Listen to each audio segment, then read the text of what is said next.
Partie 2, on a ici la puissance maximale en kilowatt pouvant être installée sur un porteur asynchrone. Le cas de notre porteur, on a la tension entre phase et d'autre qui est de 230 et la tension entre phase et phase qui est de 400 volts. On a la puissance terminale et on a ici la vitesse de rotation en tour par minute. On a ici les tensions terminales en kilowatt qui va en fait correspondre à certaines valeurs en cheval. Donc c'est une unité de puissance. Et ici on a en fait c'est un tableau qui est assez intéressant. Il vous donne en fait les vitesses thermalisées en tours par minute, que ce soit 3000 tours par minute, 1500 tours par minute et 1000 tours par minute et 750 tours par minute. Si vous avez un porteur avec 3000 tours par minute, que vous avez qu'une puissance en kilowatt de cette porteur de 75, il va correspondre à une puissance de la batterie maximale qui doit être installée avec 17 kW. Donc il vous donne pratiquement en fait la puissance maximale à installer sur ce porteur là. Donc c'est le même cas pour les autres valeurs. Si vous savez en fait comme porteur avec une vitesse de rotation de 1500 tours qui va correspondre à certaines valeurs, et aussi pour une vitesse de 1000 tours par minute qui va correspondre à certaines valeurs, ainsi de suite. Comme par exemple, si vous avez une vitesse de 750 tours par minute et une puissance terminale de 355, ça va correspondre à une valeur de 98 kW maximale à installer. Donc c'est ainsi de suite pour les autres valeurs. Donc c'est un tableau qui est assez intéressant. Parfois il faut aller en déduction. Donc là on va passer au niveau des autres tableaux. Ok, et donc on a ici le cas d'un transformateur, la compensation d'un transformateur en fait. Là c'est la consommation d'énergie réactive des transformateurs de distribution avec une tension primaire de 20 kV. Donc pour des transferts de 630 kV de 20 kV, il est possible de compenser avec certaines valeurs en fait.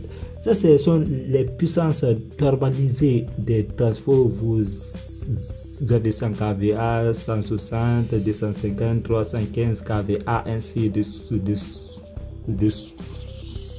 suite. En fait, avec ces puissances, si vous avez votre transfert avec une puissance terminale de 315, ça va correspondre à deux valeurs, soit vide ou bien en pleine charge. Donc sa consommation vide que de 6,3 kVA. Ok, donc en pleine charge on a 18,4. donc c'est dans cet intervalle que vous devez installer votre batterie. Là on a un autre tableau toujours pour les transferts. Donc on a ici la puissance coactive qui est en kilowatts en fait. Ici c'est en fonction en fait du cos phi. Ok, si vous avez un cos phi de 0,98, que vous avez la puissance terminale en fait de votre transfo de 630 par exemple, et un cos phi de 0,80, plus le cos phi est proche de 0, plus en fait la puissance terminale va diminuer. Vous avez remarqué ici avec un cos phi de 0,98, on a qu'une puissance terminale de 490. Avec la même puissance, si vous avez un cos phi de 0,76, on a qu'une puissance terminale de 380 avec les mêmes avec le même transfert de 500 kV ampères. Donc plus le cos phi il est proche de prime, plus le transfert en fait sa puissance va être proche au niveau de sa puissance terminale. Donc c'est ainsi de suite si vous avez un autre transfert de 800, de 1000 ou de 1200, et donc ça va correspondre à certaines valeurs de puissance. Donc ici on a un tableau qui est un peu long. Là en fait il vous donne les puissances de condensateur en kilowatts à consoler pour par kilowatt de charge, pour relever en fait le facteur de puissance de cos phi ou de tangente phi à valeur de puissance donnée. En fait on pouvait utiliser ce tableau là concernant notre premier cas. Ici c'est la deuxième méthode. Donc il vous donne en fait très rapidement, sans effectuer beaucoup de calculs. Si vous avez un cos phi qu'on a relevé au niveau de notre porteur qui est de 0,80 points, que vous souhaitez obtenir un cos phi de 0,96 qui était dans notre cas, on va avoir besoin d'une valeur unitaire qu'on va multiplier par la puissance terminale. Donc on va essayer de cocher au niveau de la colonne K et de la ligne 47. On va encadrer la valeur de 0,433 qui va correspondre au niveau du cos phi qu'on souhaite obtenir.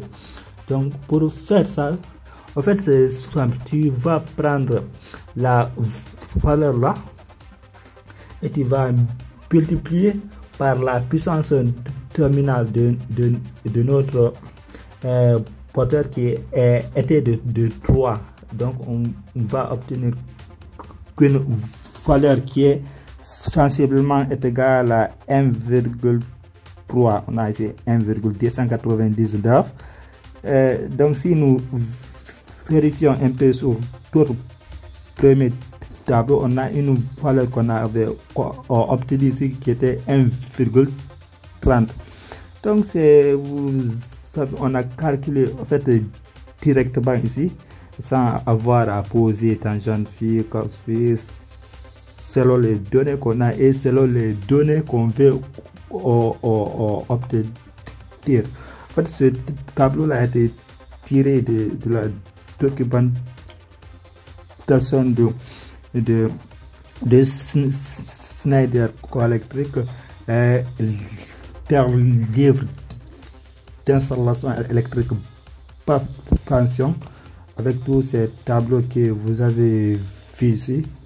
En fait, c'est là-bas, vous pouvez consulter ces documents, ils sont très riches et vous allez encore apprendre plus ce domaine-là de la compensation de l'énergie réactive. Donc ainsi de suite, quoi, ces valeurs-là sont très importantes, ce sont des valeurs unitaires. Donc si vous avez une puissance, il faut que vous multipliez cette puissance-là par la valeur qui est là. Donc un cos phi souhaité et un cos phi que vous avez relevé. Donc essayez de